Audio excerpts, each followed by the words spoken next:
Hello बच्चों, Matthew में आप सभी का स्वागत है। आज हम करेंगे प्रश्नावली 1.4 का क्वेश्चन नंबर 1। इसमें हमें क्या दिया हुआ है, बिना किसी विभाजन प्रक्रिया के बताइए कि निम्नलिखित परिमेय संख्याओं के दशमलव प्रसार शांत हैं या अशांत हैं। तो यहाँ पे हमारे पास दो शब्द आ गए, शांत और अशांत।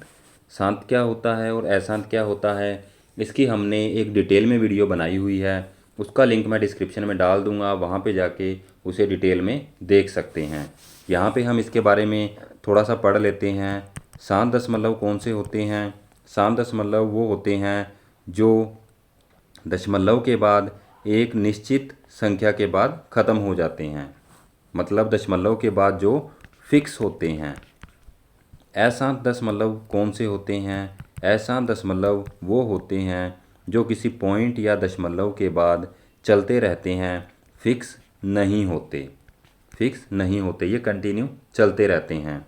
अशांत दशमलव या तो रिपीटेशन में चलते रहेंगे या मतलब रिपीटेशन नहीं होगा तो कभी हर बार एक नई संख्या हमारे पास आती रहेगी। तो हमारे पास शांत और अशांत है। इस क्वेश्चन में हमें परिमेय संख्याओं के दशमलव प्रसार बताने हैं। परिमेय संख्याएं हमारे पास p/q की फॉर्म में होती है, तो हमें जो है p/q की फॉर्म वाली संख्याओं का दशमलव प्रसार बताना है। तो वो जो है हमारे पास इसके लिए दो फॉर्मूले हैं, तो वो फॉर्मूले हम इसमें देखेंगे। वो फॉर्मूले कहाँ से आए हैं, ये मैंने अपनी जो पहले वीडियो है शांत और अशांत की, उसके अंदर बताया हुआ है कि वो फॉर्मूले कैसे जनरेट हुए हैं। तो आप वहाँ पे जाके उस वीडियो को देख सकते हैं। तो यहाँ पे हमारा पहला क्वेश्चन है 13/3125। इसका हमें, इस परिमेय संख्या का हमें ये बताना है कि ये दशमलव प्रसार शांत है या अशांत है। इसके लिए हमारे पास एक फ़ॉर्मूला होता है। वो फ़ॉर्मूला क्या है, जैसे p/q, जहाँ पे q की वैल्यू जो है वो 2 की पावर m और 5 की पावर n है। इसका मतलब क्या है, अगर इसे सरल भाषा में समझें तो जो बटा वाली संख्या होती है, वो अगर 2 की पावर में है, बटा वाली संख्या अगर 2 की पावर में है या 5 की पावर में है, अगर बटा वाली संख्या 2 की पावर में या 5 की पावर में है, तो वो जो दशमलव प्रसार होता है वो शांत दशमलव प्रसार होता है। एक बार फिर से रिपीट कर रहा हूँ, अगर बटा वाली संख्या 2 की पावर में और 5 की पावर में है, इसके अलावा और किसी की पावर में नहीं है, तो वो जो है वो शांत दशमलव प्रसार होता है। मतलब कि यहाँ तक ये सिर्फ शांत दशमलव प्रसार होगा। अगर बटा वाली संख्या 2 की पावर और 5 की पावर के अलावा कोई और संख्या आ जाती है, कोई और XYZ कोई भी संख्या आ जाती है, यहाँ पे मैंने लिखा है कि कोई भी एक्स्ट्रा संख्या आ जाती है 2 और 5 के अलावा, जैसे 3 आ गया, ठीक है, 7 आ गया, 11 आ गया, 13 आ गया, 19 आ गया। तो इस तरह से अगर मतलब कोई भी संख्या आ जाती है एक्स्ट्रा में, तो वो प्रसार कैसा होगा, वो प्रसार अशांत दशमलव प्रसार होगा। तो यहाँ तक जो है, अगर सिर्फ यहाँ तक लिमिटेड होगा तो वो शांत दशमलव प्रसार होगा।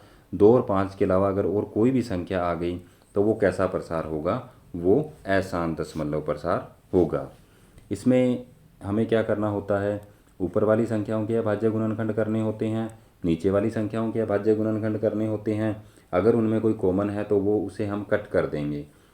अगर कोई भी कॉमन है तो उसे हम कट कर देंगे। उसके बाद हम देखेंगे कि वो 2 की पावर में है, 5 की पावर में है या कोई और भी संख्या है उसकी पावर में है।